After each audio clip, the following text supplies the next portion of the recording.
than a year has passed since Russia invaded Ukraine. And this panel, is, as I said previously, is pretty much the continuation of the panel we had here on the stage a year ago. Before we get into the nuts and bolts about the status quo of where the crisis is and more importantly where it might be heading, you just traveled from Kyiv to be with us here in Hamburg. What is the mood? What is the mood right now in Ukraine?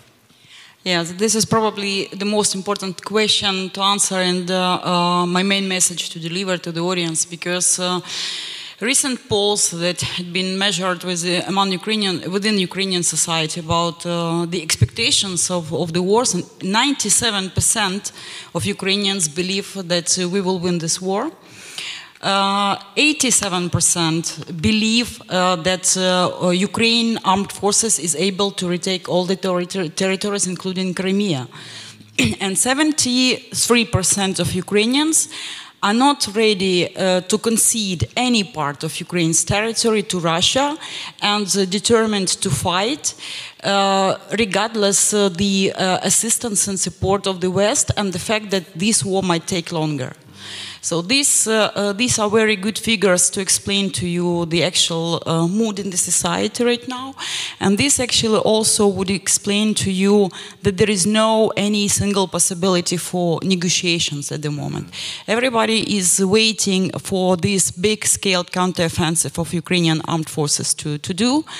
And only after that, there could be different views and scenarios on what might happen. But basically, President Zelensky is very much limited in his possible different positions. It's not at the moment right now about negotiation with Russia, but still, if the Western partners are going to press Zelensky for negotiation, I think that it would be very difficult for him to sell this issue to Ukrainian society. And this is very important to understand. No, very interesting. So the mood remains very defiant, and the belief in victory is quite high, judging by the numbers that you just and which is also important to underline that these figures had been relatively stable for the whole year, since April last year. I mean, the belief that Ukraine will win this war against Russia and the proportion of those who believe that we can do this militarily even risen in this time. We're very fortunate and lucky to have two prominent Ukrainian voices here with us. Therefore, let me bring in Vlada as well. Also give you a chance, Vlada, to respond to what you've just heard, the defiant and may I dare I say optimistic point of view of Ukrainians vis-a-vis the end and outcome of this war. Is that also your understanding? Is this also your reading when you're talking to your fellow countrymen and women? Absolutely. I think, as Iuliia pointed out, that Ukrainians are incredibly optimistic and have been through this entire process. At the end of the day, on the Ukrainian side, you can't beat the spirit of the Ukrainian people. That is what we have shown to the entire world. And on the Russian side, the Russians don't actually know what they're really fighting for. And that certainly bodes well in our favor. But then there is the case of reality, and the reality is that that makes going into negotiations incredibly, incredibly difficult.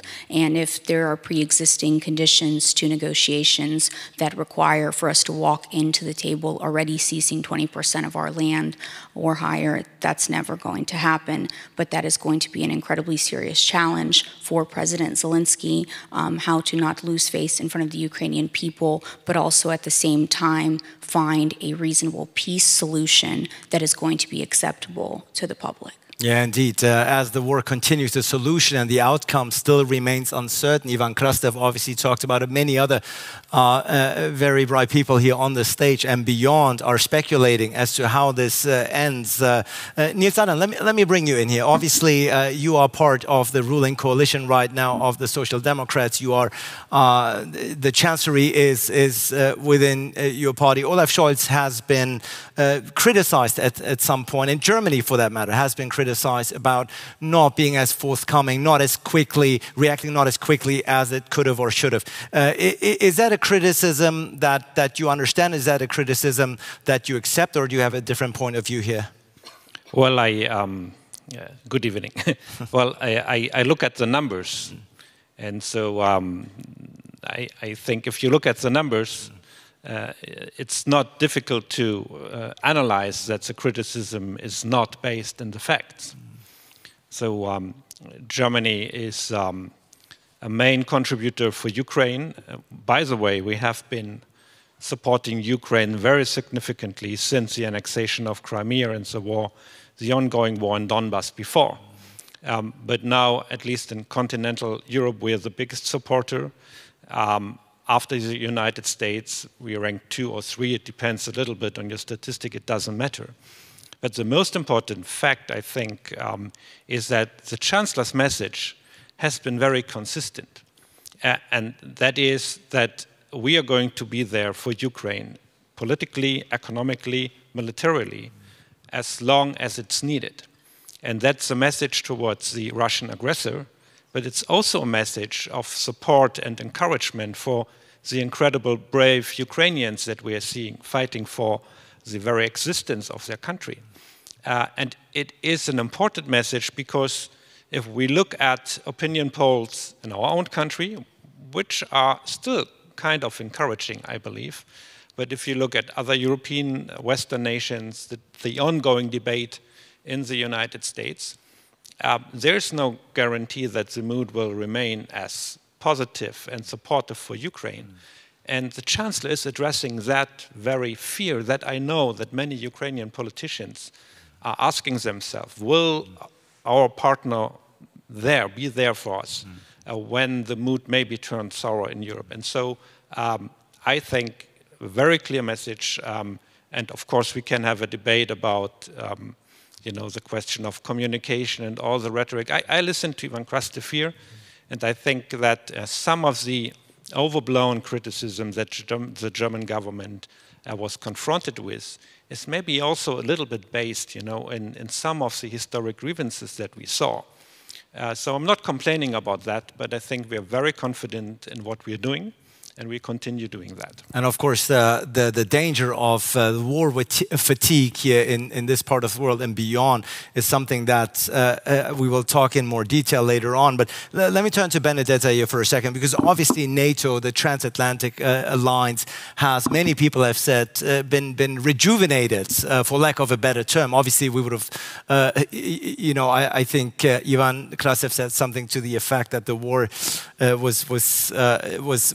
was needed, or at least is something that we might differ on that opinion. But clearly what is true is NATO has found a new purpose. It's found a new purpose. It's seeing even an enlargement process. Finland just joined, Sweden may join once the Turkish and Hungarian blockade and veto may be lifted. You are obviously within that organization, very deeply entrenched, very close to the Secretary General. Give us a sense of the moods that is currently existing at the headquarters in Brussels when it comes to the war in Ukraine? Right. So I will start by saying that for sure, when we look back at a year of this brutal war of aggression against Ukraine, we can let's start with a positive realization, and that is that the Transatlantic Alliance has responded, that we have been united, that we have demonstrated our resolve to support Ukraine for as long as it takes so that it can prevail as a sovereign, independent country. So the first recognition is that NATO has worked, the Transatlantic Alliance has worked, the transatlantic community has worked. And that's, of course, very, very, very important to recognize.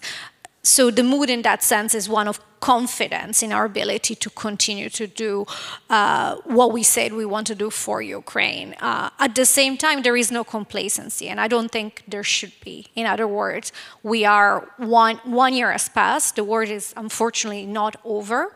And we need to be able to support Ukraine for the long haul if that's what's required. So on the one hand, yes, we're confident, but on the other hand, we are extremely determined to continue the work, to continue stepping up our investment in defense. Defense spending here is essential if we want to continue to support Ukraine to the level that it needs, and if we want to be able to also continue to maintain our own security and defense, we need to spend more, we need to spend better, we need to ramp up our industrial production, we need to invest more in our own resilience. So there's a long list of homework. So I would say confident, resolute, determined and very much cognizant that this is not the time to become complacent and to relax, because unfortunately the reality doesn't tell us that story. Absolutely, still a lot of work and sadly probably a lot of fighting still ahead of us. Reinhard Bütikofer, interesting enough,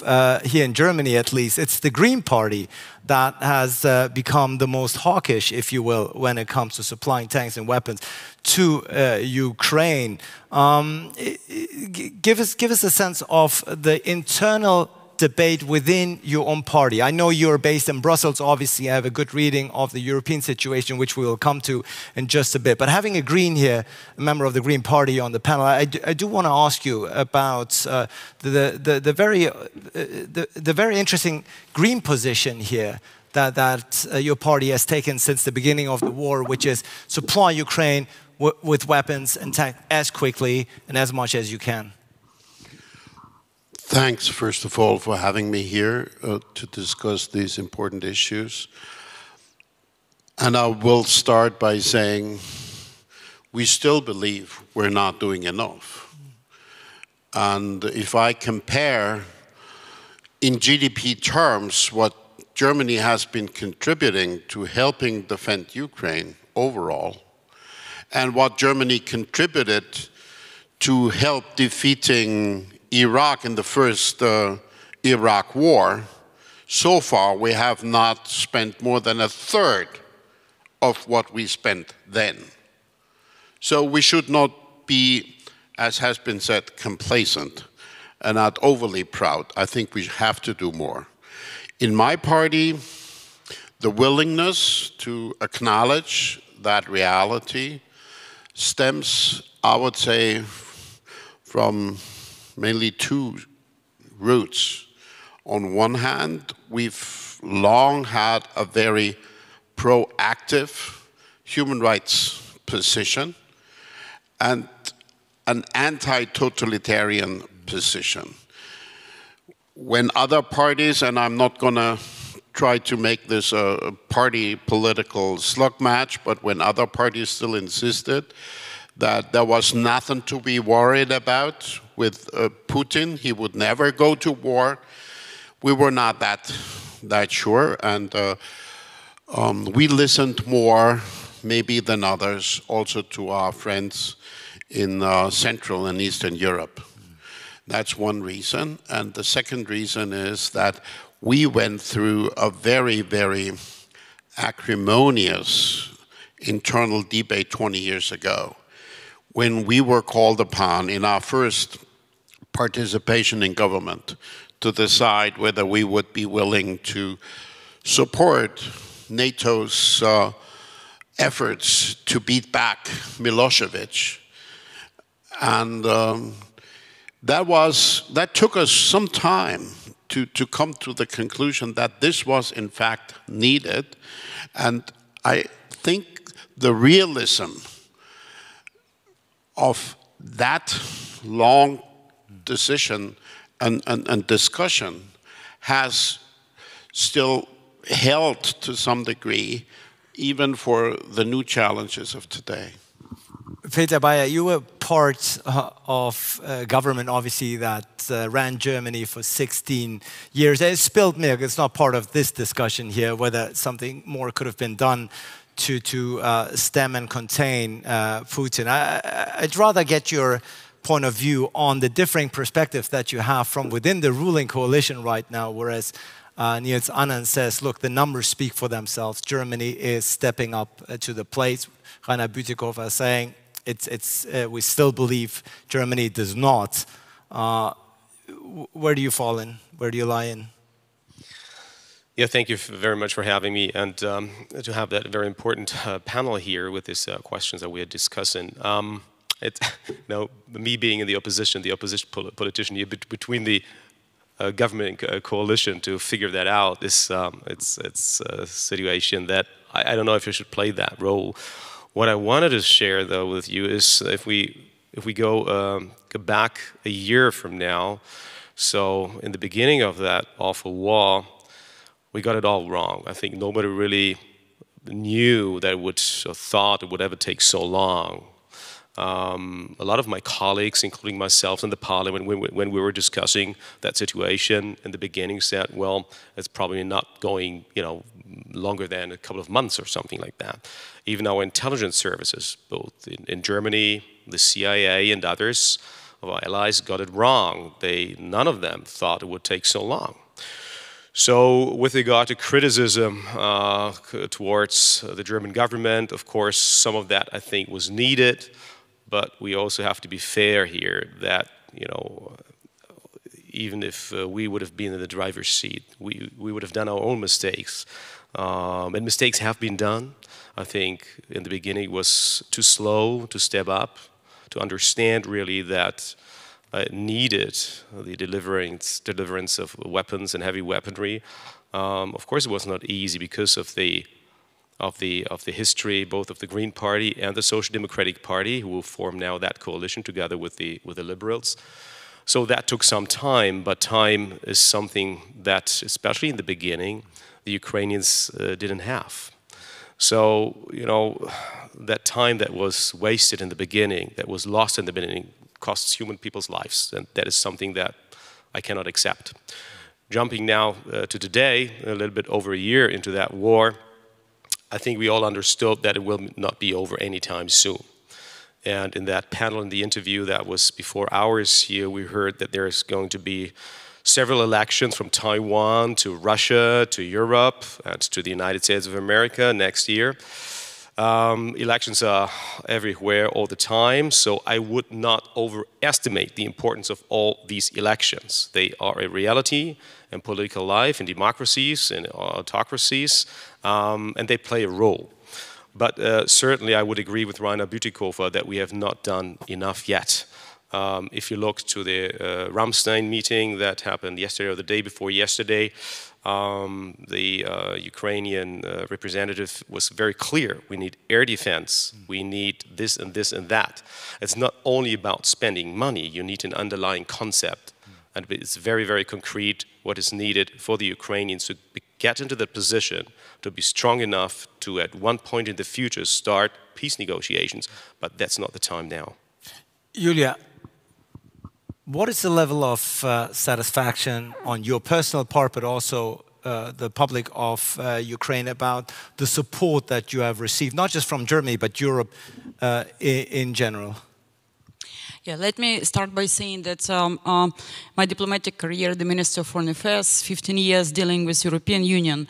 So definitely, me personally, I'm stricken with the level of solidarity, support, and unity that the European Union is demonstrating now with regard to the war, and especially in Germany. I was very much surprised and welcomed the joint communique of G7 leaders with Germany as a presidency.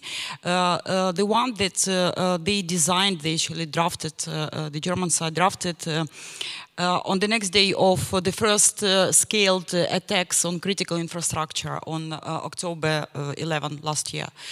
So basically, but this is my professional assessment and understanding also, because I am to comment a lot on that these days. I do understand and communicate with our partners in the Western countries. I do understand that there are three basic reasons actually which limit the assistance, or if you say that we still haven't done enough, but there are some physical limitations probably to this capacity to act, like production cycles. So the decision on providing or placing this procurement for ammunition, extra ammunition to Ukraine could take another year for European countries actually to do.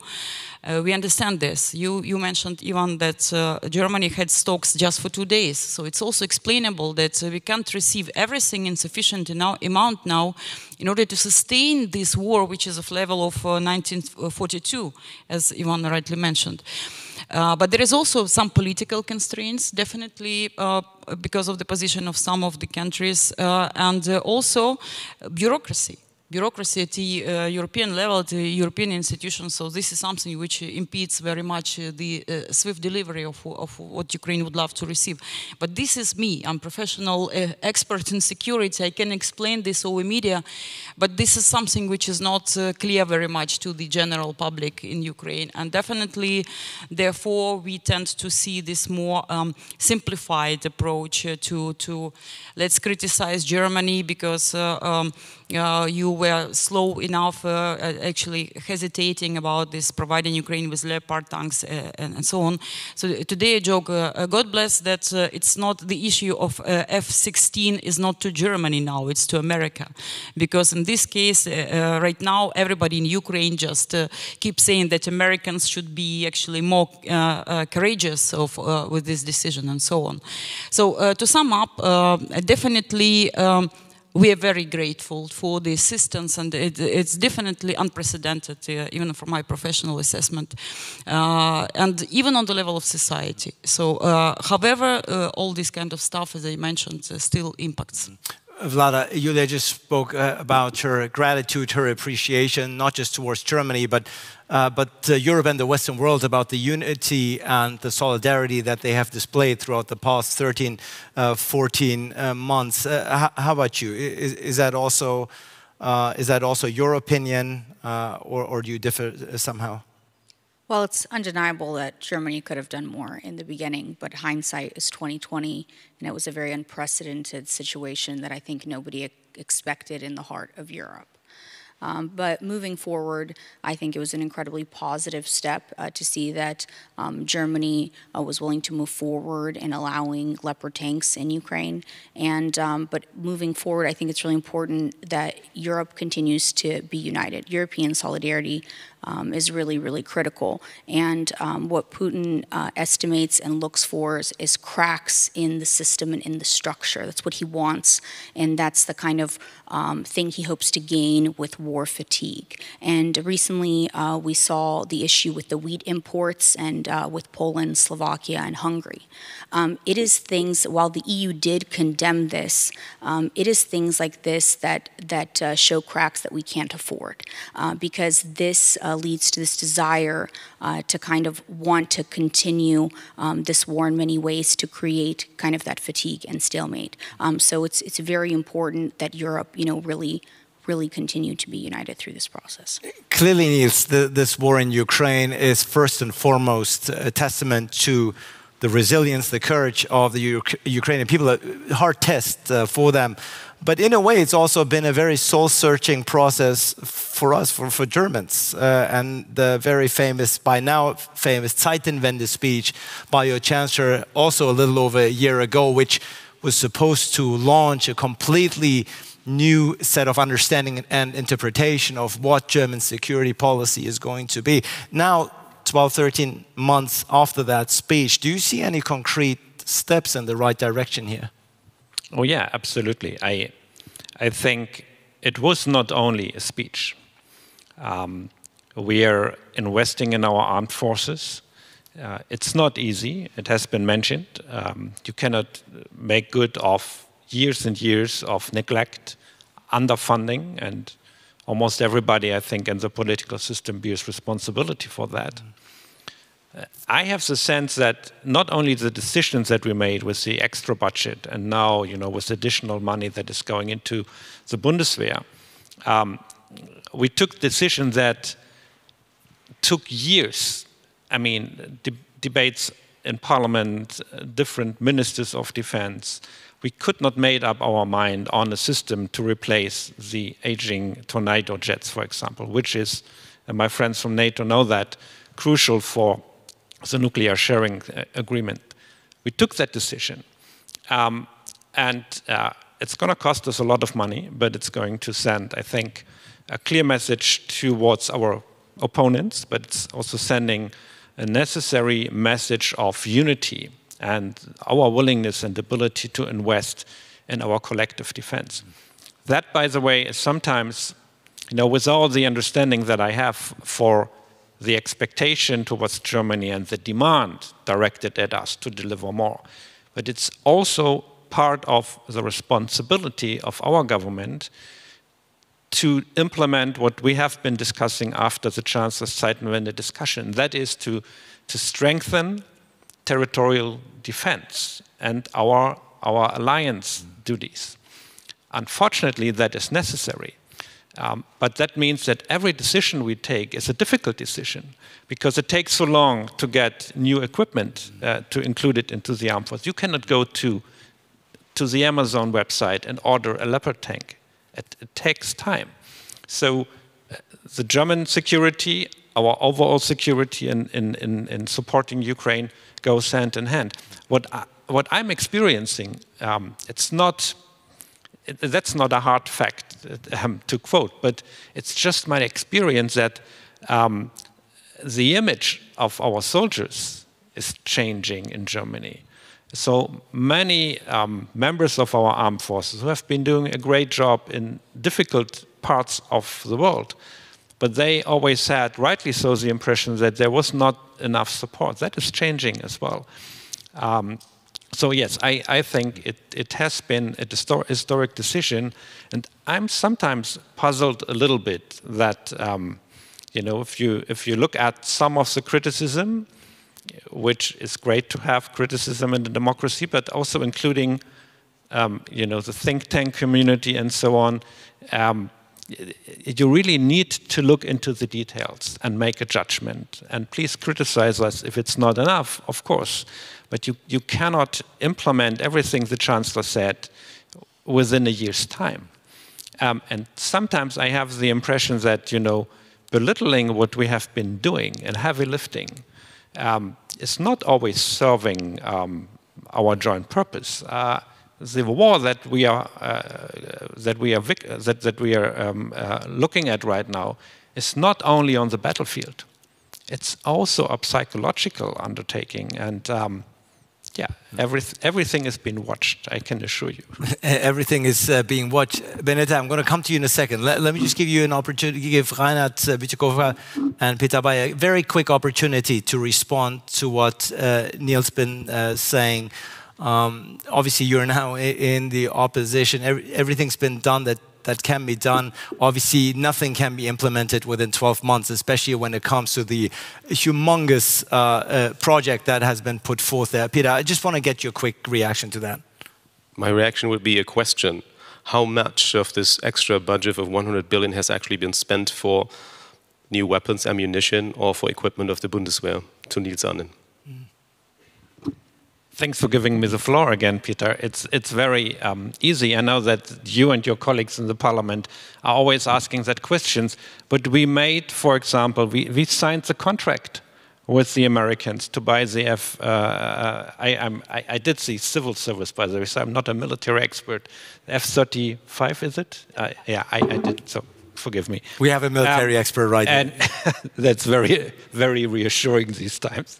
So that's, of course, money that has not been received at the bank accounts of the company, but it is money that is going to be appropriated. And so it's a rather, I understand opposition's job is not to applaud to the government's decision, but that has been done. It has to do with responsibility. So you cannot say how much money has actually been spent, and that is, again, over a year ago. Not a single dime has been spent. If you give me time, I can ask my friends in the Defense Committee how much money we are paying for the F-35, so I can give. But again, it's about you know what? I think it's completely unacceptable that we take so much time to make decisions. And Niels, you were right saying decisions have to be made.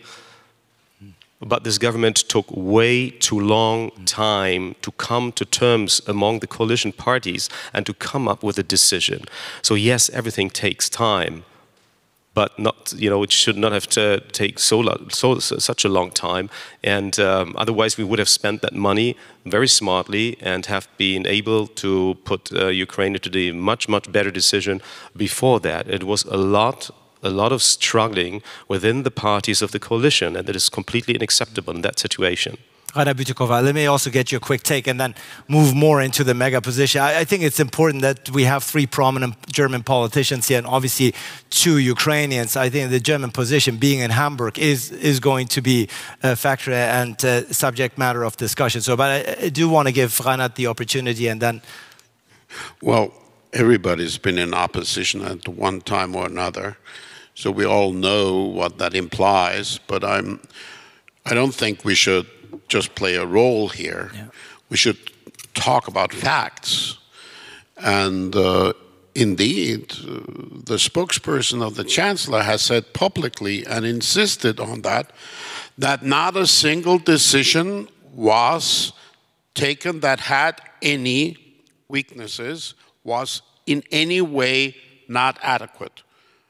I mean, that's just not possible to make such a statement. I don't want to dwell on the mistakes because we should focus on going forward. But if there's an attitude of self-righteousness that is so extreme, I wonder whether we will be able to take the right steps when we need to. And I also have a second reason to not trust the self-acclaim fully. And that is that still relevant people are making statements in the public arena that are not supporting the line that the government has been pursuing. We just had several hundred trade union officials and Social Democratic Party officials that basically made a proposal that would demand of Ukraine to hand over part of that territory to the Russians in order to have quote-unquote peace. And we have a prime minister from the CDU in Saxony that still insists that we should try to find a commonality with Putin.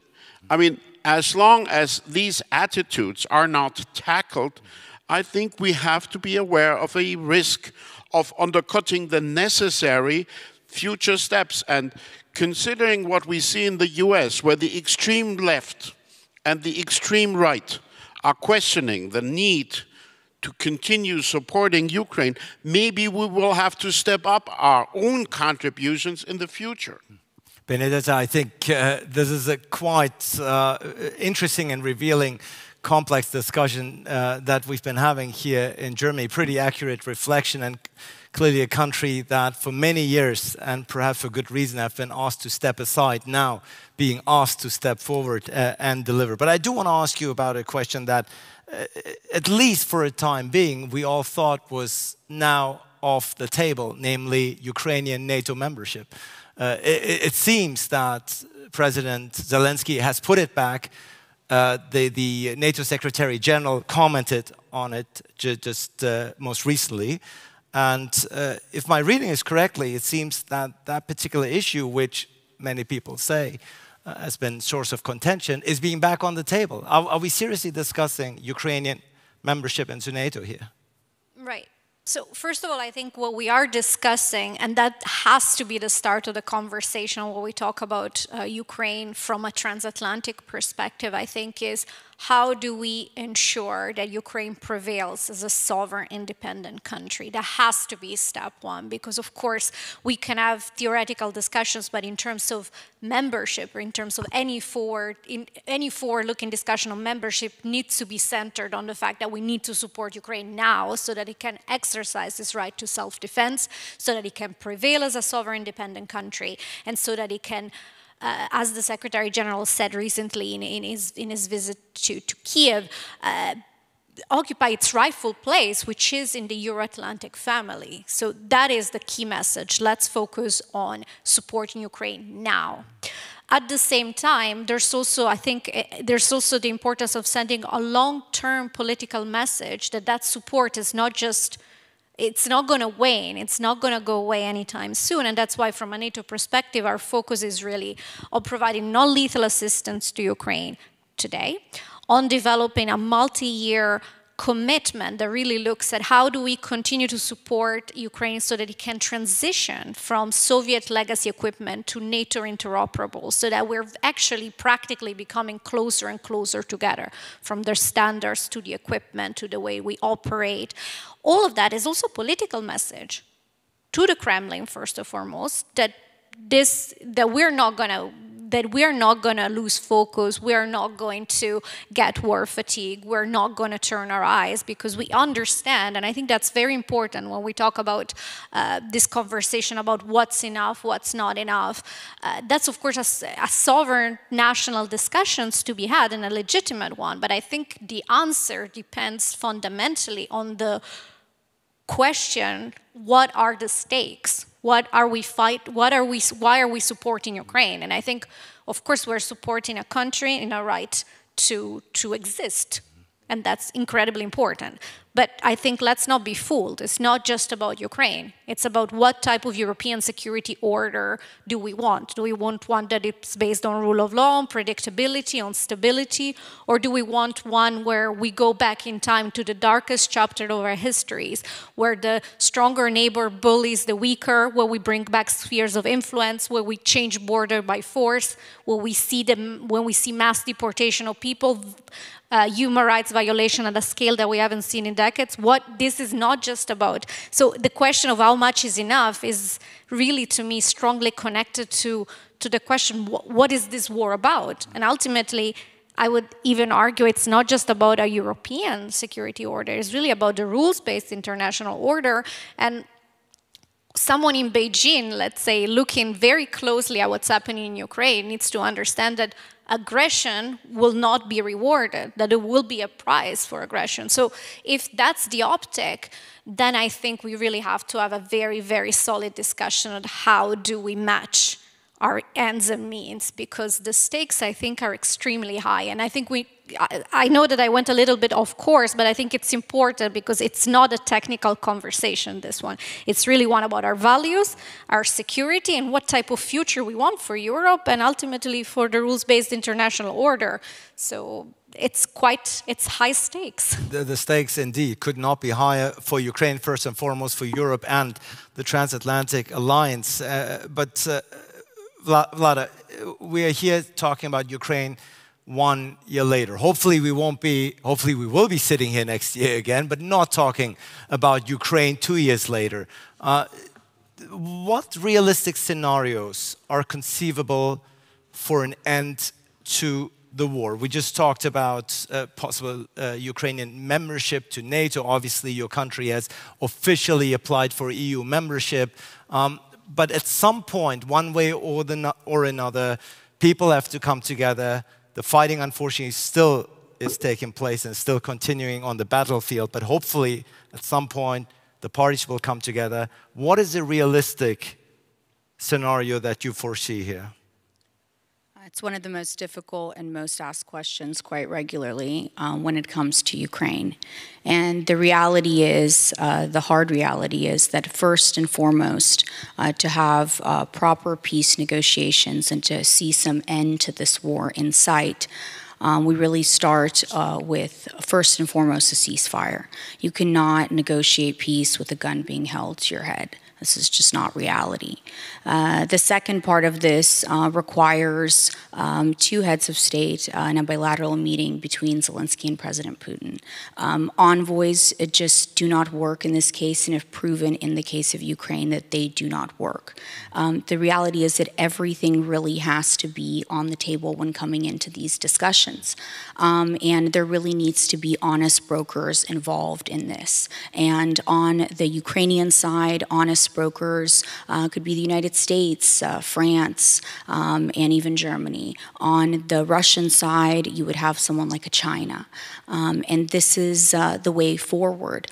Everything has to be on the table, and what does that really mean?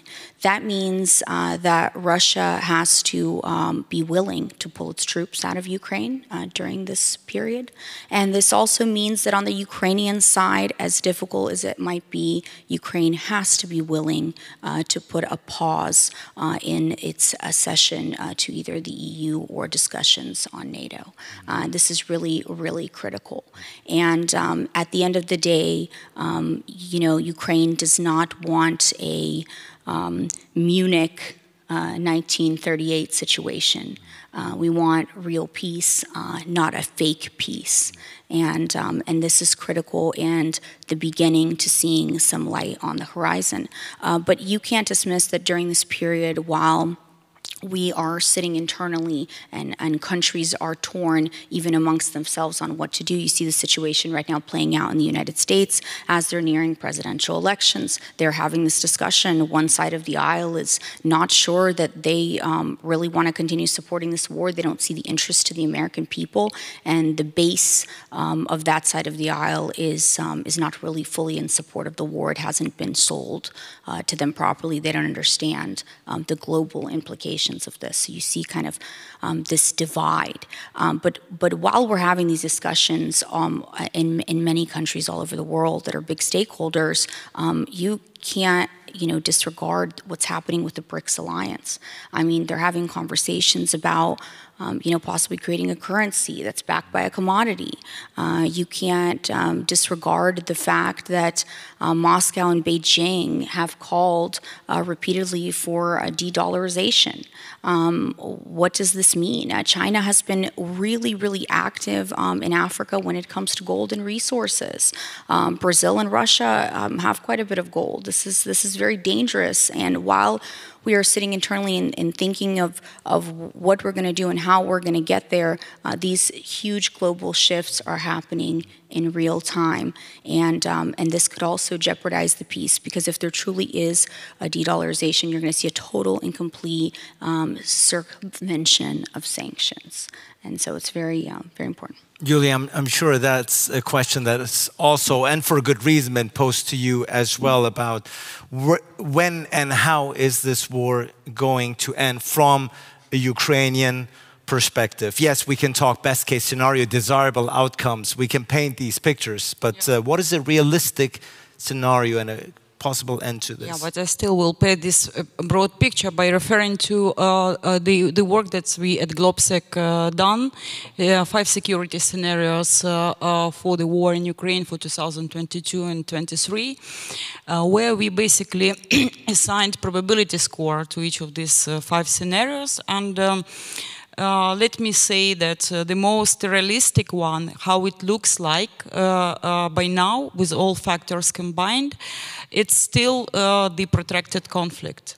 So because there are still, as I said at the beginning, a counteroffensive. A lot of Ukrainians are really much looking forward to it, expecting that Ukrainian armed forces will win, and this counteroffensive will be fast, surprising to the world, as one of the international advisors to our General Zaluzhny said, that the world will be surprised by this counteroffensive. I hope he meant only in good terms.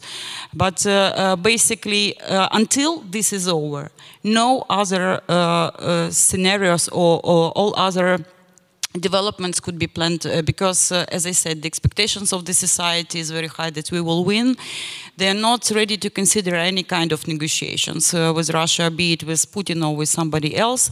And for Zelensky, it would be very difficult to actually sell this to the society.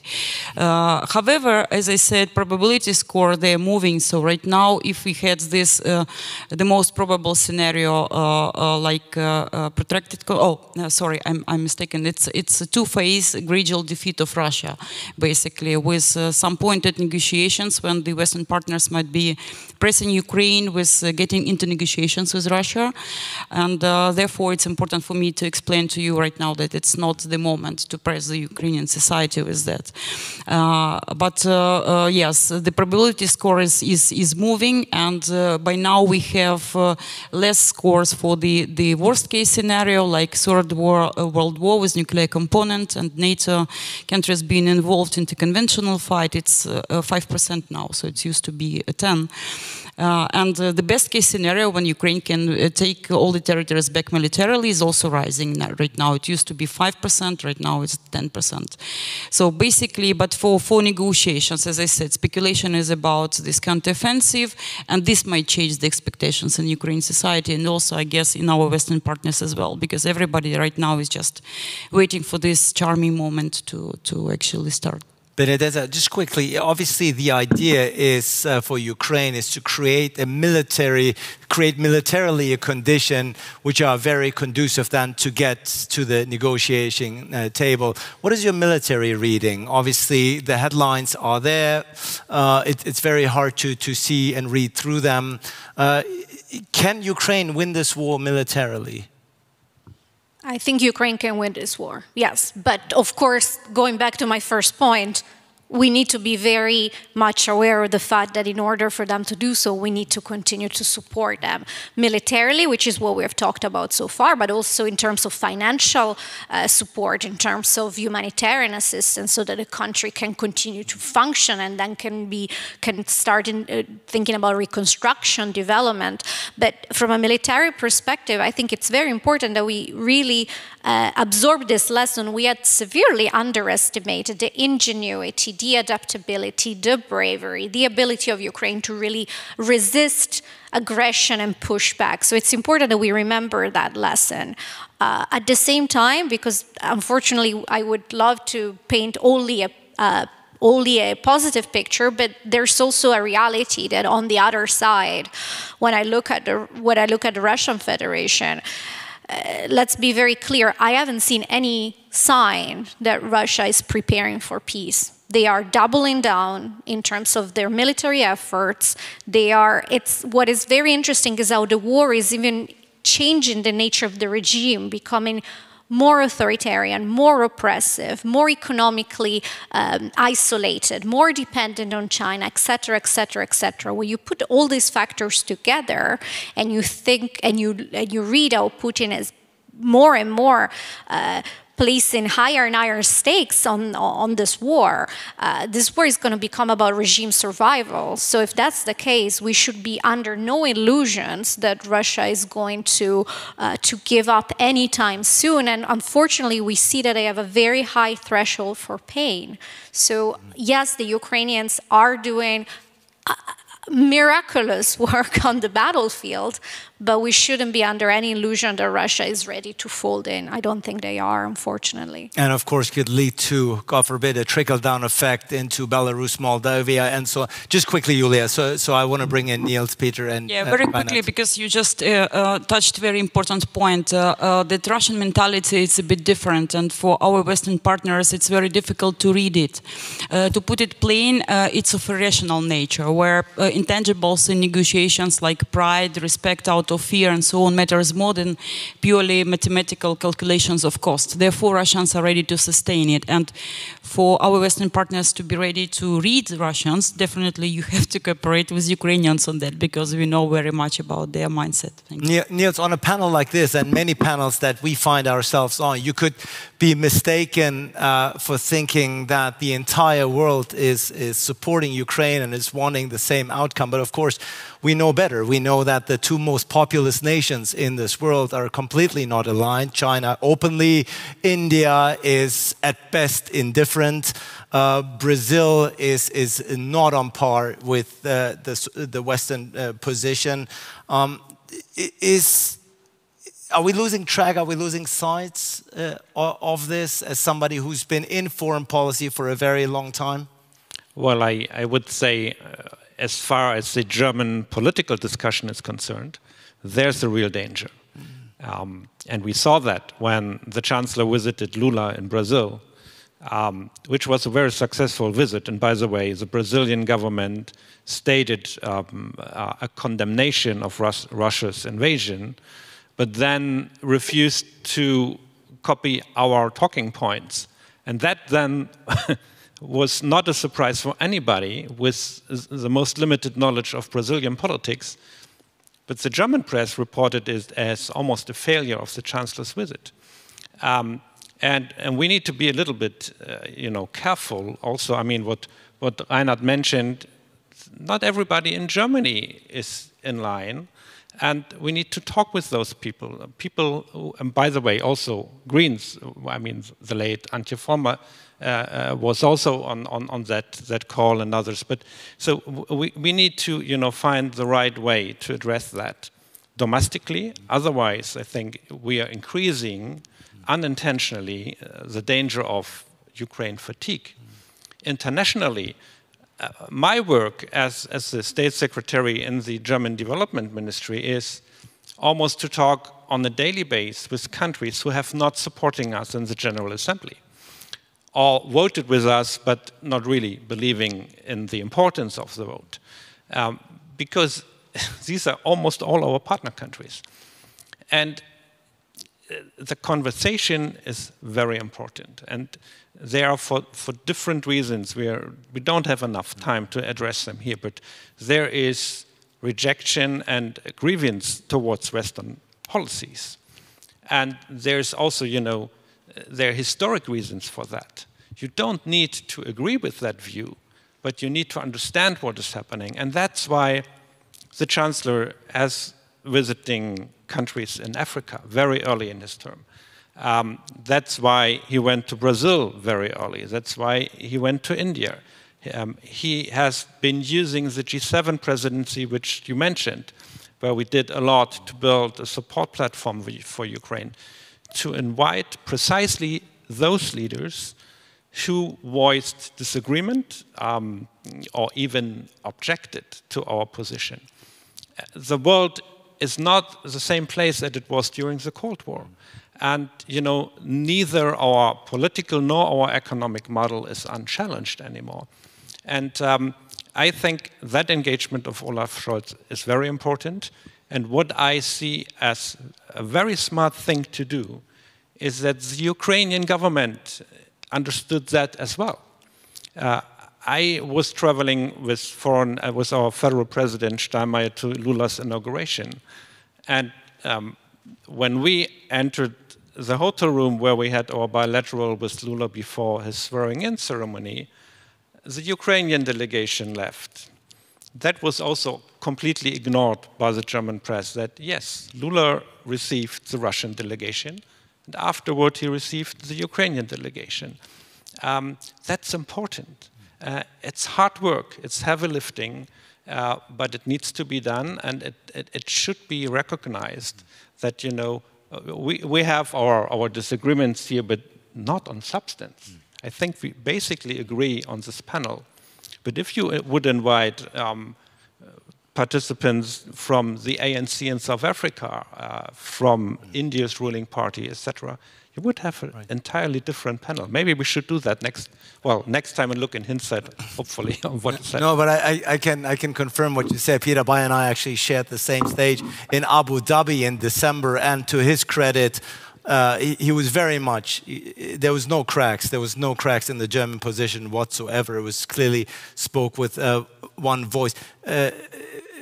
Peter, I want to give you a chance to respond, and then get the European perspective here from Reinhard Bütikofer. No, you're absolutely right. We as an opposition party, we are fully supportive for the Zeitenwende implementation and everything. So there's no disagreement on the substance, of course. I mean, and the details and some of the things. And you know, since you mentioned the Lula da Silva, the Brazilian president, he traveled recently with a huge delegation of over 200.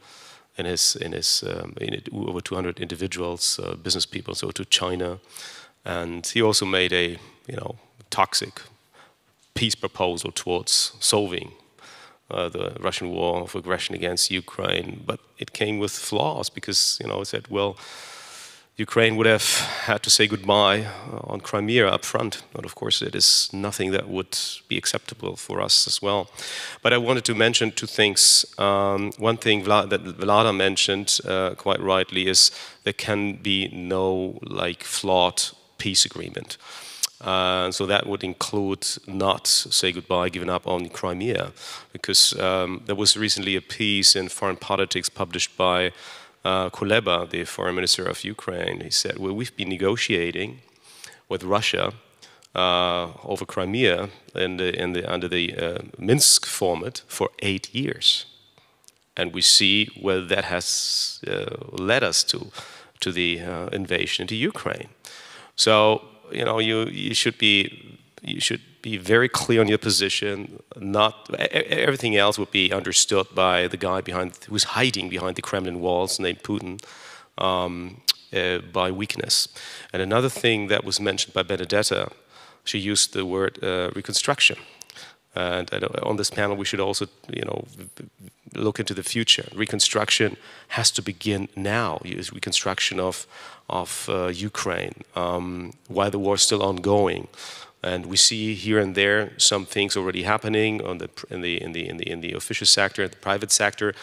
I think we need to join forces and find concept how reconstruction has to start now already. I think it's super important, and not to wait until this war is over, because nobody knows how long that will take.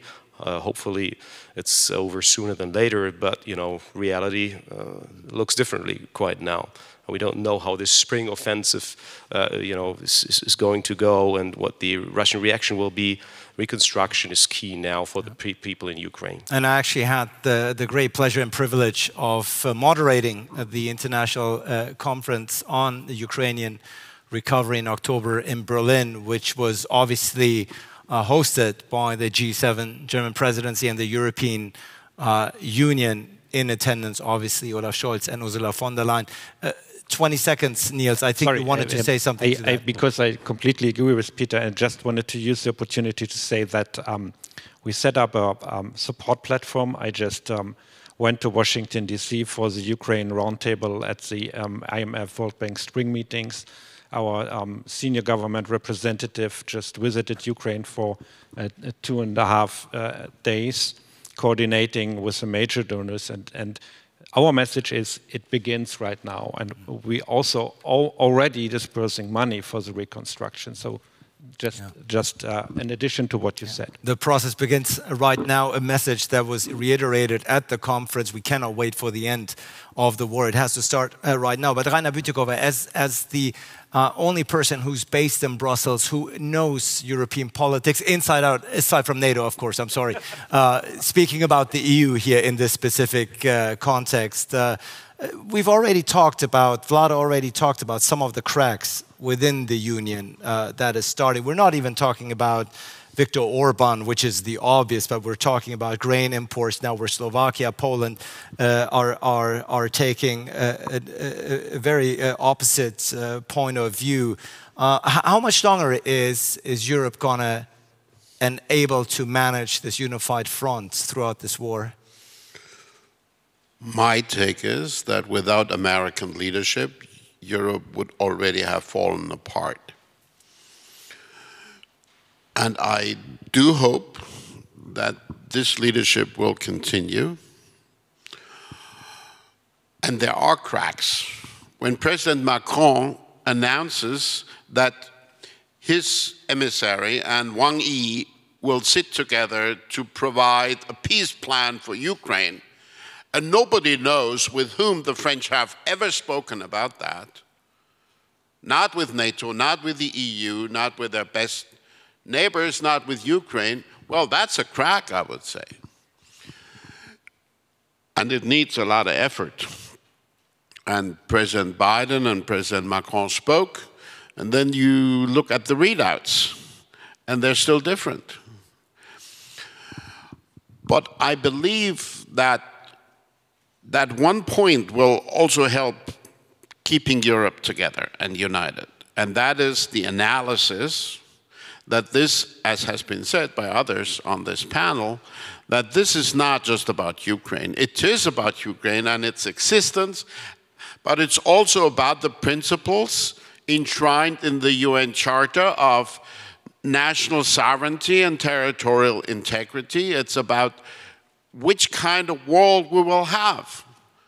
A world that is dominated by authoritarian big powers, or a world that still tries to implement a policy of multilateralism and an international order based on law, on international law.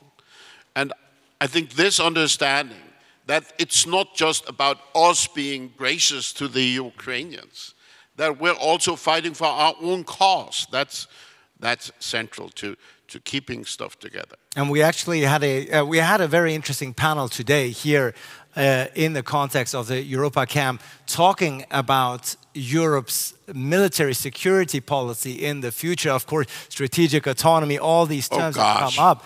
And And Macron's statement, of course, after returning from China about not being a vassal to the United States, all of those have come up, of course. I would say strategic autonomy has clearly become a pipe dream, looking at what happens. So maybe we should rather emphasize strategic solidarity between democracies and like-minded countries. That's what I would go for. But I wanted to make another point, and picking up what Niels said about the conversations he has. I don't think we should put all the countries that don't exactly sing from the same hymn sheet with us into the same box. China, for one, is clearly in bed with Putin. They are supporting his propaganda in the global south. They're supporting him economically. The Ukrainians even report that increasingly they see Chinese parts in military hardware that the Russians use. On the other hand, India is a different story. India will never agree to join the so-called Western camp. But India understands full well that it has no interest in allowing this dominance of authoritarian countries on the global scale. And I believe that to some degree we are reaping at the moment, when we talk about the incredulity or the lack of credibility that we encounter, we're reaping what we sowed. I don't think that we will win over those countries by making the Ukrainian argument a lot stronger still. Maybe there's another angle that is even more important.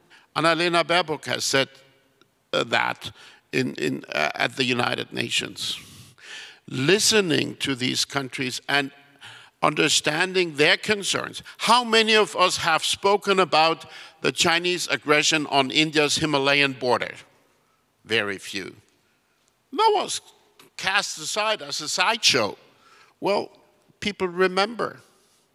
How many of us have been willing to finally deliver on the climate promise that we made to poor nations? How many of us really worked in favor of delivering on loss and damage? After 30 years, we only managed to do that in principle. And I think we have to learn the lesson that unless we show solidarity with others, we cannot just expect them to show solidarity with us. Solidarity is certainly not a one-way street here. I think it's a point very well taken here. Looking at the time, we are drawing to a close. We're in the final 10 minutes here. Iuliia, 2024, Ivan Krastev has said it here on the stage prior to this panel. A lot of elections are coming up. The most important one, obviously, perhaps in this context, the American one. Reinhard Bütikofer made it very clear that without the Americans, forget about the Ukrainian support, even Europe would not be unified at this particular point. There's no guarantee that Joe Biden is going to be re-elected or probably or be even the Democratic candidates. We cannot rule out DeSantis or Trump in the White House in 2024, who, judging by their statements up until now, would probably take a very different stance on the war and on your country. How concerned are you? Or is that, ironically, is the looming American election the pressure cooker that all involved parties need to get to a solution? Yes, it's actually where we also coincide in our interests with Americans. So, because for President Biden, it would be good to show the victorious case in Ukraine's war, where Americans' lead was quite clear and shared by the partners.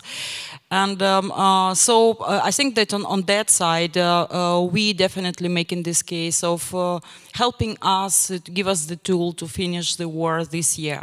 We are capable of doing this, and Ukrainian armed forces really demonstrated that.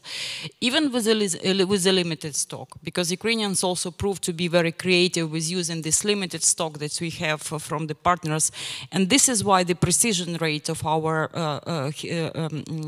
numbers of hitting the targets is quite high, because we don't have a lot of them to spend just to afford testing and experimenting. We need to have a precise target and actually delete it.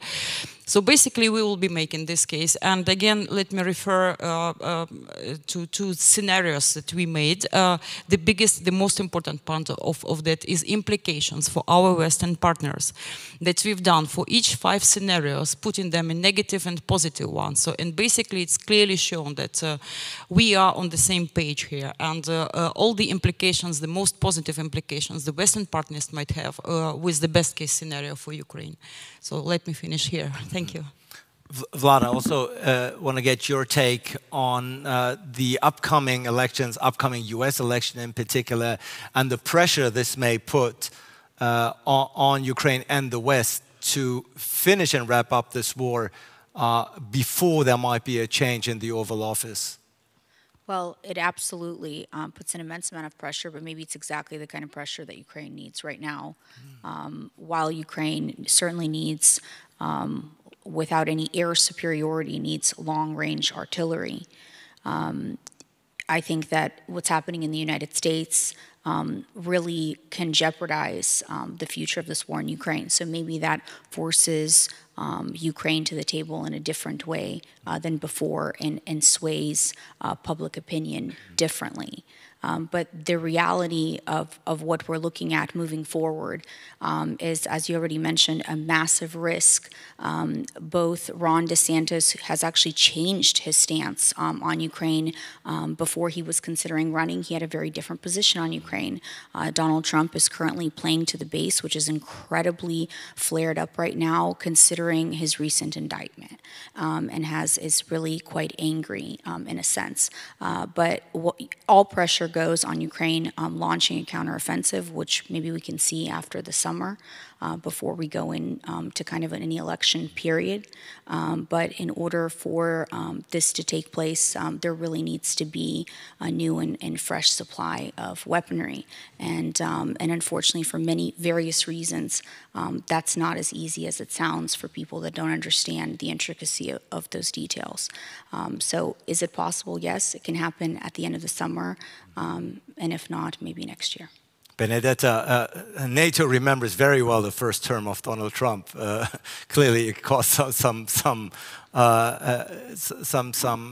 ruckus within NATO. A return is not out of the question. It's not unlikely. It would not only change the dynamics in the war in Ukraine, but the whole transatlantic alliance and NATO in particular. What are some of the thought processes at the headquarters in Brussels about Plan A, Plan B? Well, I would say a couple of things. One is that what we need to do, if I step back and I think as a European, being from one of the European allies of NATO, I say one of the lessons, I think, is that irrespective as Europeans, we have homework to do, because we need to take a greater share, strengthen the European pillar within NATO so that we can do more. And I think that's a lesson that is irrespective of any political contingency on the other side of the Atlantic. We simply have to do better when it comes to what is ultimately our own defense and security. Spend more, spend better, ramp up industrial production, really turn those decisions that really in NATO we have been taking since 2014. So this whole process of military adaptation didn't start last year. It has been going on for many years. We need to turn those decisions and those plans into reality. And that's homework that we have to do no matter what. The other point that I would make is that the last year has shown, I think, that transatlantic unity is fundamental when it comes to dealing with systemic challenges. So one message that I would have is, when we look at the future, we look into the future, we look at the future of more strategic competition, we see the growing influence and role of China, for example. Well, I think my message to our friends on the other side of the Atlantic would be, this is a challenge that is simply too big for just the United States or even just Europe to deal with alone. So we need to find a transatlantic convergence. It will require work on both sides. And yes, as you mentioned, there are there are tensions from time to time. It's bound to happen when you have 30 sovereign countries, now 31, soon to be 32 around the table. But I think from a strategic point of view, we understand that simply we are much stronger when we work together. So we emerged stronger over the last year, and I am confident that we will continue to tackle those differences. Niels, Germany is not facing an election next year, but you've already pointed out that the mood in Germany might be changing as the war lingers. What is your forecast? What is your prediction? Also, talking to your constituents, when I'm sure, how often does the war in Ukraine come up when you talk to them? No, regularly. But we need to be very clear here. Support in Germany is very robust. And that's a very reassuring message, I hope, to our Ukrainian friends. And it matters within, the complicated decision-making within the European Union and also NATO. But it doesn't materialize only because we here on the podium agree. Although what Peter said, I mean, it's true.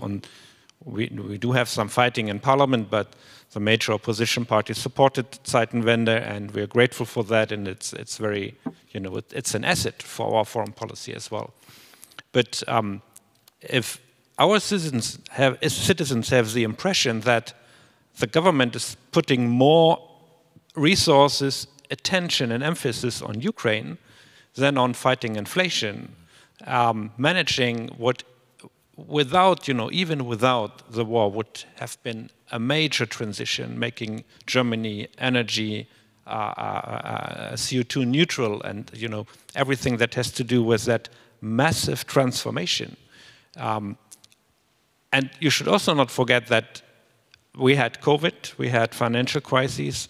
So yes, we have automatic stabilizers, we had message support packages that supported our population, our businesses, and the economy overall. But we need to continue doing that. And fortunately, Germany is a rich country with a robust economy. But that requires an additional effort. And that's why I believe we need to be aware, of the skepticism that is out there, even among those people who tell the pollsters, yes, we should support Ukraine. So our message needs to address that as well, and that's the challenge. And I'm not always sure, in the Berlin bubble, that everybody understands that, because sometimes there's a tendency to, a strange competition among who is the most hawkish voice, which is not in the German tradition pretty much, but as it happens, that is a little bit a danger of decoupling from ordinary people's concerns. Not a very good final remark. But you're going to get one, Reinhard Bütikofer. Look, I find that a bit aggravating, that at the end, the Social Democratic participant says that others are trying to out-hawk each other. I would reject that line of argument. I could have taken some time in the conversation to challenge other parties. What we try to do, however, is stick together. But don't try to mint excuses. If I just may follow up on that, just not putting oil into the fire, but I think we should not spend so much time on speaking or fantasizing about a war fatigue. Fact of the matter is, it's true what Niels said. It's the support of the citizens of this country, of Germany, is really robust, taking into account all the things that he quite rightly mentioned. But it remains robust, and it's not dreaming of that it should be like that. It is. And another thing that we should take into account is that a year ago, when this contact group of Ukraine contact group under U.S. leadership in Ramstein met for the first time with like 40 countries. Yesterday or the day before yesterday was 50 countries. So it's even larger, the support internationally than before. And one last remark that I wanted to say is the so-called global south. I hate that term, but for lack of a better one, so I use that myself. I think it's worthwhile even going beyond this like Western world support of Ukraine, because what has been mentioned in that panel many times before is it's not only about Ukraine, it's not only about Europe, it's about the rules-based international order. And in details we might disagree or discuss and debate about some of the things, but countries that have been mentioned here before, Latin America, African countries who are far away, I think they have to better understand it. My observation is they come to understand that it's not only a distant war somewhere in Europe, but it's also about them. We are out of time, but with your permission and for good reason, I would like to give our two Ukrainian panelists the final word here, starting with you, Vlada. What is the number one thing? We've talked a lot, obviously, throughout the last 75 minutes, which I believe has been a very content-rich debate, even a pretty accurate reflection of the inner German debate that we're having right now. What is the one takeaway, the one key message, the one thing that you would like this audience and those joining us online to take away with them from this panel? The reality is that the future of Europe and its success is in unity, and that means for Ukraine and on every level. But in reality, that always hasn't been the case. And so Europe is always going to be stronger, united. Ukraine has already suffered extreme losses. This is no longer about Ukraine anymore. This is about Europe and Europe unity. Iuliia, we started with you and we're going to end with you. Also, your final message to those here in the audience, but those watching us online as well. Yeah, thank you very much. Unfortunately, I don't have statistics on the possible assessment of Ukrainian people on the future scenarios now. But yes, let me say that the message from our side would be the key takeaway. Do believe in Ukraine. Do believe in surprises that you've seen, like your predictions of 3 days of war in Ukraine didn't materialize. Ukraine keep fighting and actually showing the best case as we can. So far, we identified already 8 phases of the war, of their developments. And if you go through all these phases, you will see that Russians were successful only in the first one when they launched this massive offensive. And then all the others, they will be either losing or situation where had been somewhere in stalemate. So that means that really believe in Ukraine, believe that we will win, and help us to do it. Give us the tool, and we will do our job. This session is titled Ukraine 1 year later. How likely is it that we're going to sit here 12 months from now and be all participants in a panel titled Ukraine 2 years later? Well, definitely we will be speaking probably with the same assessments, positive assessments, do believe in Ukraine's bright future, but talking more already about the stuff on reconstruction and especially demining. There are a lot to say on this field, and we would like to have this next time a sorrowful discussion on demining, already talking about victory in Ukraine. And actually I was encouraged, let me conclude by a very symbolic gesture that we had at the Munich leaders meeting in Bucharest, when the chairman of Munich Security Conference raised the glass of wine for the toast, let's celebrate, let's have next Munich leaders meeting in Crimea, in free Sevastopol next time. So this is very good encouragement. Thank you. Thank you. Well, I hope that next year we'll be sitting here, probably still be talking about Ukraine, but then hopefully with a headline like Ukraine, the way forward, or a new beginning, a new chapter. The war against Ukraine, insights from Ukraine and beyond. This was a panel of the Bucerius Summer School on Global Governance, of which 3 of our panelists are alums.